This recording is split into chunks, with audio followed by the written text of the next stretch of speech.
bug.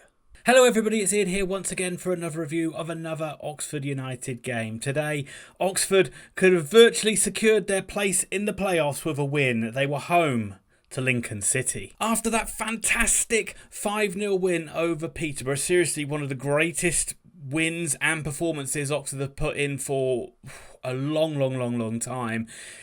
Confidence was quite rightly sky high, and we moved into this game on Tuesday night knowing that if we won it, we would all but secure a place in the League One playoffs, and that with 2 games pretty much to go is a pretty good effort. But this was against a Lincoln side that was never going to be easy, that were always going to make it tough, and they needed a win themselves, and the game could not have been any more different to what we saw against Peterborough United. This was tough, this was tense, and Oxford have come out on the wrong side of it. Fair play to Lincoln, congrats to you and your fans. This slog to get into the playoffs goes on at least till Friday. It's probably going to go to the very last kick of the season as Oxford United are beaten at the Kassam.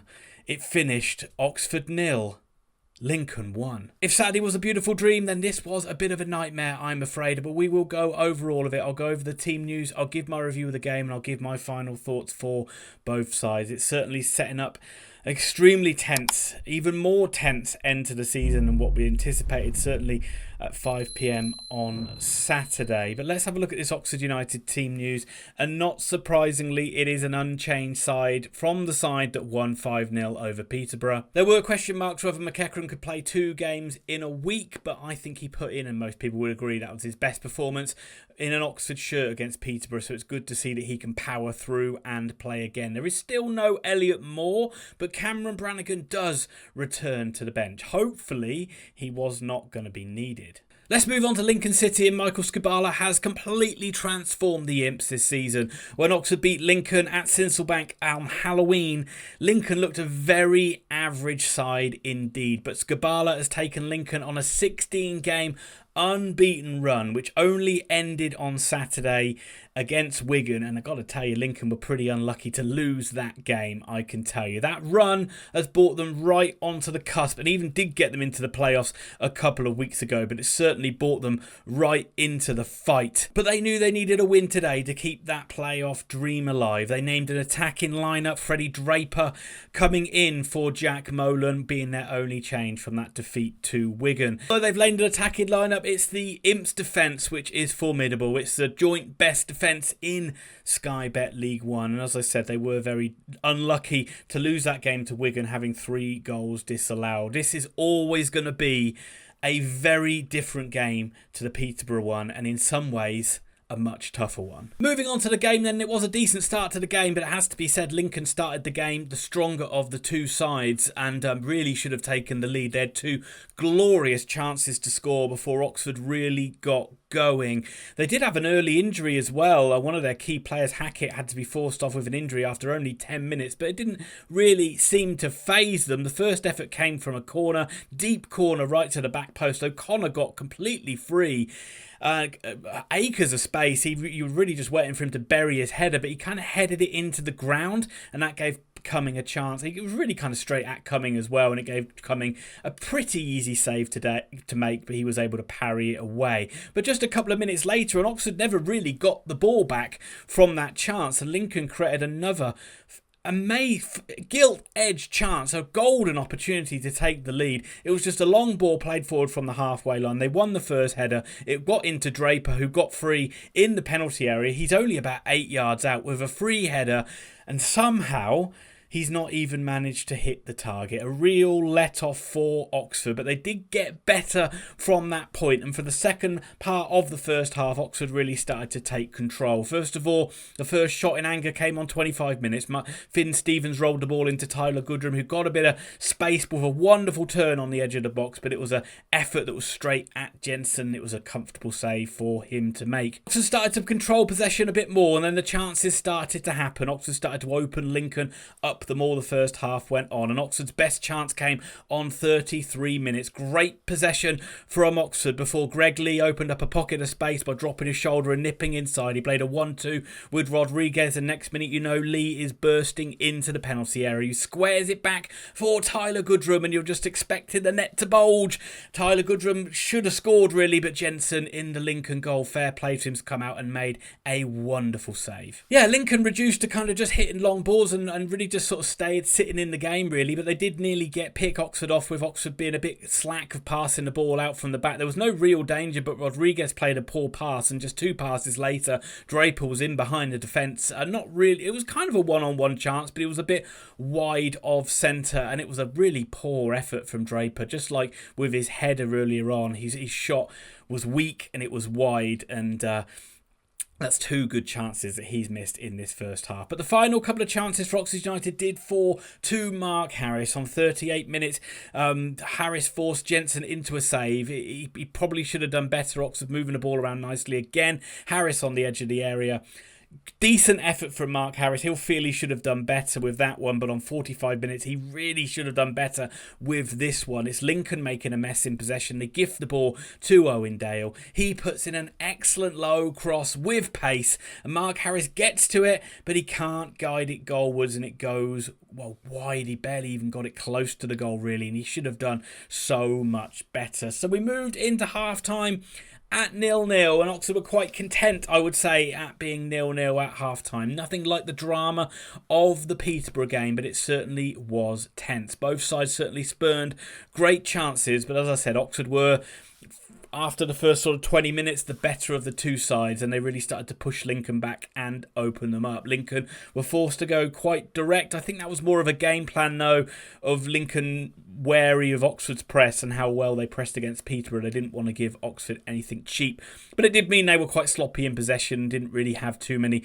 chances other than those 2 they created right at the start. And as I say, everyone sort of grew into the game a lot more. Dale and Murphy got into the game a lot more as the more it went on. Goodwin and Rodriguez finding space. Harris starting to get chances. Everything was looking quite good from an Oxford point of view, but it certainly was tight. We knew it would be, and it went in half-time 0-0.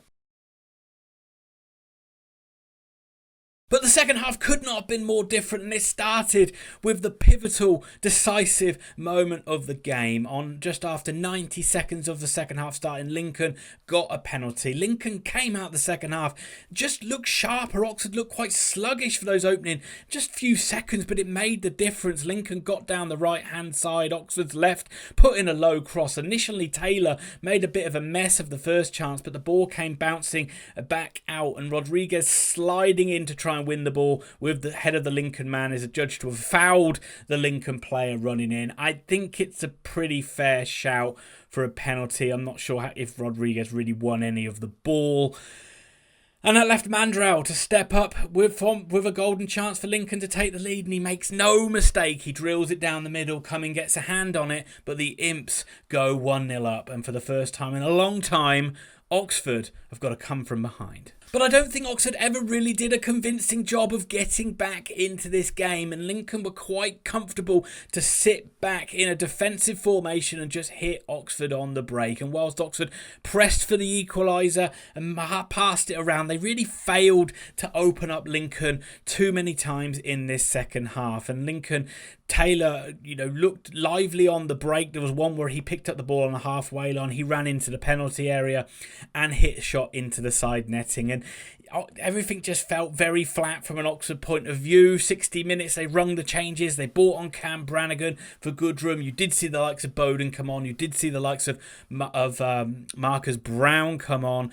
But Oxford's first effort in a seeming age was from Cameron Brannigan. It was 68 minutes on the clock. It was one of Brannigan's fantastic efforts from range. It was extremely well hit. It was a thunderous shot, but it was, like everything was, well saved by Jensen. And the game just sort of drifted along, really, and Oxford just could not really open this Lincoln side up. And with 15 minutes to go, Lincoln just seemed so content to hold on to the game, and it didn't look like they were under any real constant pressure at the back, and that was really disappointing. Oxford really could not get Murphy flying down the wings. They couldn't get Dale when he was on, or Brown when he was on. And Oxford just could not get any pockets of space, and it was more frustrating the more it went on. Just with 83 minutes on the clock, something that could have swung it more in Oxford's favour was Lincoln did go down to 10 men. Marcus Brown was fouled by Duffy. That was his second yellow, and Lincoln finished the game with 10 men. But again, even into 6 minutes of injury time, and I know there was time wastings and shenanigans from Lincoln, but quite frankly, that's what every team should do when they're in that position. But from an Oxford point of view, there was puff, but there was such a lack of quality in that second half, and it was just very disappointing that for me the game just drifted towards defeat, and Oxford just did not really lay siege to the Lincoln goal to try and get back into it. And as it finished, with the worst possible scenario really, is Oxford go down, and that's just left the playoff mix wide open. And that brings me to my final thoughts, and let's start with the visitors. And first of all, I've got to say congratulations, Lincoln City fans. Your fans travelled in great numbers to the Kassam. You made great noise. You got a fantastic victory, and you still got hopes of getting that final playoff spot. First and foremost, let me know your comments down below. Let me know if you went to the game. Let me know if you watched the game, what you thought of it, what you thought of your side, and if you still think you can get into the playoffs. I thought Michael Skabala got his tactics spot on today, and he did name an attacking lineup, and I know it was the same lineup to what you had against Barnsley when you absolutely smashed Barnsley. But I think the tactics were really good. I think you tried to get an early goal in the first half, and you really should have done, but then you didn't get that early goal, and you just kind of sat back and didn't give anything cheap to Oxford. But you did ride your luck a little bit in the first half. I do think Oxford could have had a goal quite easily in the first half. But in the second half, you came out, you got that early goal, and then you just defended really solidly, really well defended, and you can see why you've hardly conceded any goals this season. Oxford really struggled to open up that back line of Mitchell, O'Connor and Rohan. Eheron, such a pest in the midfield along with Mândroiu, and everyone just clammed up and banked up really well and just denied space. I thought Sorensen was excellent actually on the wing, dealing with Murphy. I thought he did really well, as well as anybody has dealt with Josh Murphy in recent weeks. And up front, you did enough. I don't think you were really sharp up front today. I thought that the strikers lived off scraps, and you did miss Draper missed some great chances, but you did enough to win the game. And from an Oxford point of view, I'm gutted. But once again, congratulations, Lincoln City and your fans. This is going to go to the wire.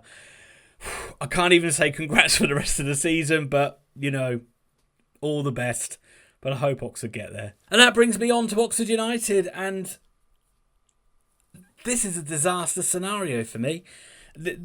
I was really hoping Oxford could pick up at least a point today just to keep teams at bay, but it's kind of opened the door for Blackpool, it's opened the door for Lincoln, and it's put huge pressure on Oxford for this game against Stevenage on Friday. And I could not think of a worse side that can come. Maybe Lincoln, but I could not think of much of a worse side to come than Stevenage that are going to come and make it an awkward, ugly game.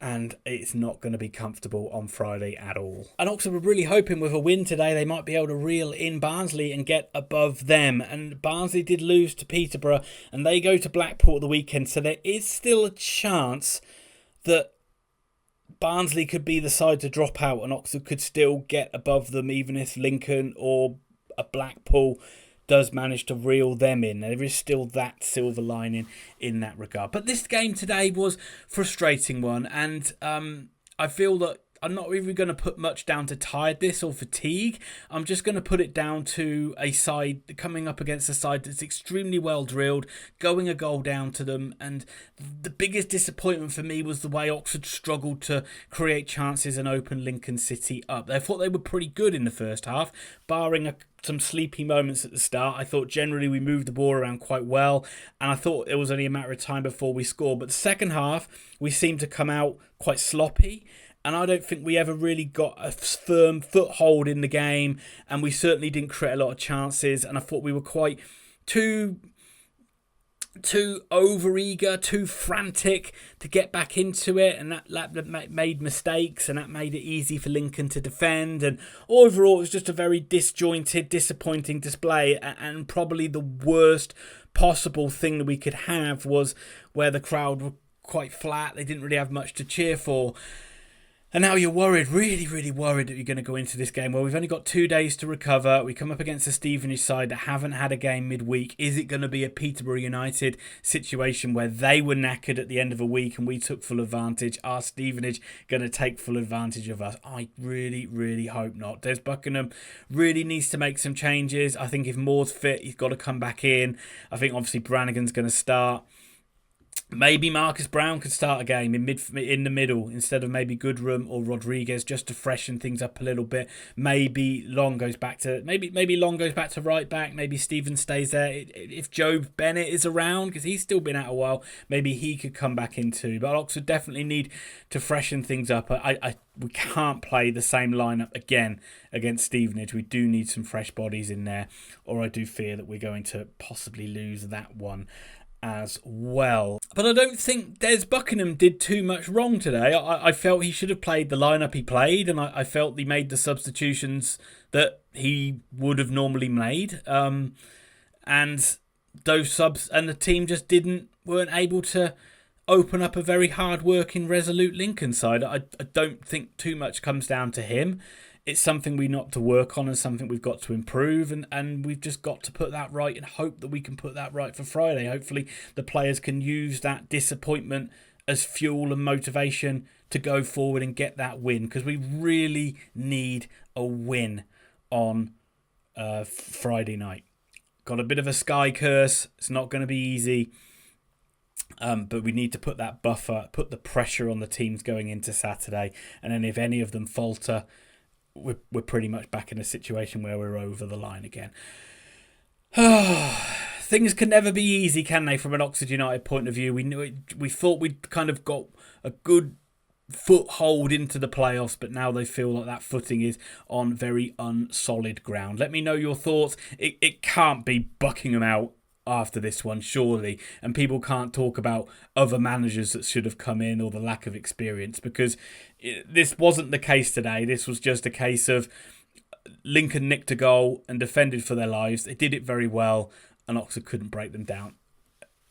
It's a nightmare, but it happens. It's one of those things. It's unbelievably frustrating and disappointing, and we have to come back on Friday and hope that we can get the job done.